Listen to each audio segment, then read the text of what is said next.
Is it the one thing that we can actually look to France Yes, on? yes, and I don't want to look to France on many things, but on nuclear power, they get about 80% of their power from nuclear. We get about 20% in the United States. As a senior member of the Energy and Water Appropriations Committee, I asked the new Secretary of Energy several weeks ago whether he believes nuclear power has to be a critical component of our energy effort to reduce dependence on foreign energy. And his answer was yes. Now, I'd like to see the proof behind that statement, but I was at least glad to hear the Secretary of Energy saying yes, nuclear power must be part of the solution. Do we have to find a better way, a safe way to dispose of the nuclear waste? Yes. And I have been a supporter of using Yucca Mountain in Nevada for that purpose, but it looks as if that might not happen. The final verdict isn't out yet. And there is a site in southeastern New Mexico too, down by Carlsbad, between Yes. Hobbs and Carlsbad. And in our energy appropriation bill this year that has passed the House, there's a provision that requires a study of several sites. But unlike the White House that wanted us to exclude Yucca in Nevada as a site, we included Yucca and said Yucca, given all we've invested there, should be studied to see if that's the best site possible in the country. But I just believe nuclear power has to be a key part of our energy independence and security equation. And I have never minded taking on political leadership in Congress or in the White House. My attitude has always been, when it comes to president of either party, if I think what he is doing is right for our country and our district, I'll vote with him and work with him, as I did often with President Bush. If I think what the president is doing is not right for our district and country, I'll respectfully disagree, and that's what I did on the cap and trade bill. And at the end of the day, if I feel the health care bill that finally comes out with Congress, we don't even know what that final bill will be. If I feel it's in the interest of the country, long term, I will vote for it, but I won't hesitate for 1 minute to vote no if I think it's not in the interest of our country.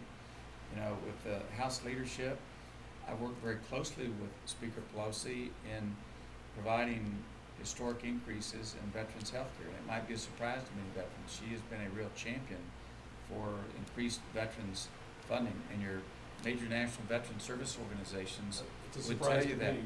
Whereas, in contrast, the previous speaker, Speaker Hastert, fired the Republican chairman of the House VA committee because he put his loyalty to veterans above partisan loyalty. He had the courage to say that the Republican budget for the VA was inadequate and would cause harm for health care for our veterans.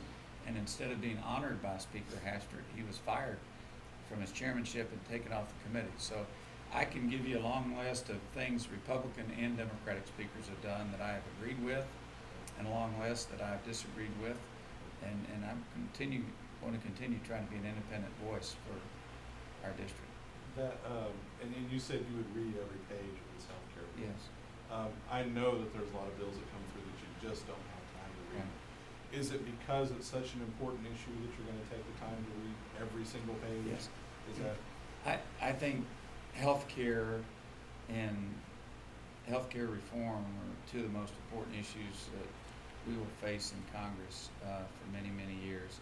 So I think I owe it to our district to read every page. But I would emphasize, reading every page is only the beginning, not the end. Because it's written in legal language and many times says delete section XYZ of the Medicare law and replace it with section ABC of another law, you have to go beyond just reading the bill itself. But so I intend to read the bill from beginning to end. I intend to study it carefully, and again, I intend to seek input from people throughout our district. My one hope, whether people support the bill or oppose it, is that we can act responsibly and try to separate out the reality, and there are a lot of legitimate questions raised about this bill, versus the myths. And I don't think it serves any purpose to be terrifying senior citizens with the false notion that there are death panels proposed in this bill that would steal their health care away from them and put in place a plan of euthanasia for senior citizens. There shouldn't be one senior citizen in our country that goes to sleep at night worrying about whether there's going to be that kind of proposal in Congress. It's a complete falsehood, and I hope every citizen will join with us in separating out the myth from the facts of the bill. Now, today we heard that the Obama administration was planning to scrap the public option for healthcare reform. Do you think that it will work without that?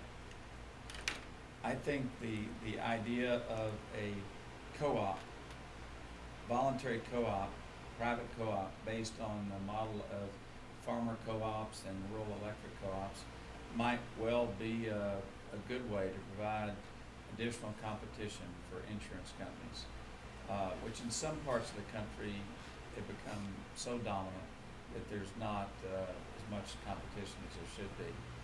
A co-op might be a better and more acceptable approach than the public plan. What I absolutely would not support is a public plan that is subsidized by the taxpayers. It needs to be a level playing field, whatever the competition is with insurance companies. Doesn't need to be subsidized by the taxpayers.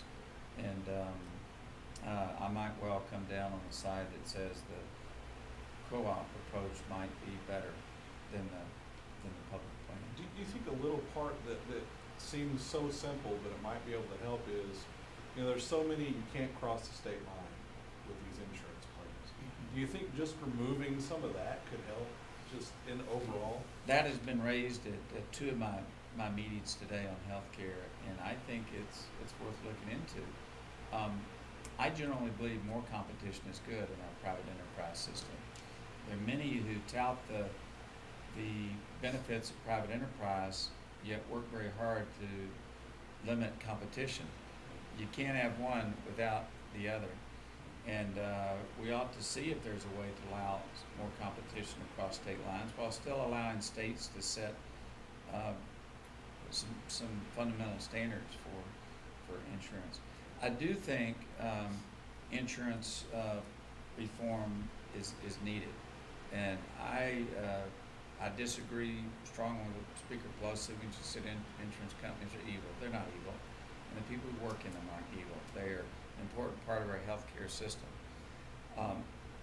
I do believe that we need to set new standards, and it's up to the government to do that. For example, I don't believe that insurance companies should be able to deny people care based on pre-existing conditions or raise their rates dramatically, because, whether it's on a family or on a small business, because a person had a catastrophic illness through no fault of their own. I met with a teacher this morning who's worked all of his life, and his wife works, and they have real problems with health care because their child has a brain tumor and is now blind. I want to see insurance standards set so that the companies can no longer offer an annual cap or a lifetime cap on coverage. And it seems also unfair to me that a small business with one employee who has a catastrophic illness and see its healthcare premiums raised dramatically the very next year. A real case with a real business that I met with a friend to discuss in Waco this weekend. His rates are going up 18% in 1 year fundamentally because of one employee had a serious healthcare problem. So I think we can maintain the private health care system's role in our healthcare system while addressing some of the problems out there: portability, pre-existing conditions, punishment of small companies that have one employee whose healthcare costs are significant. But I'm not going to demonize anyone in this process.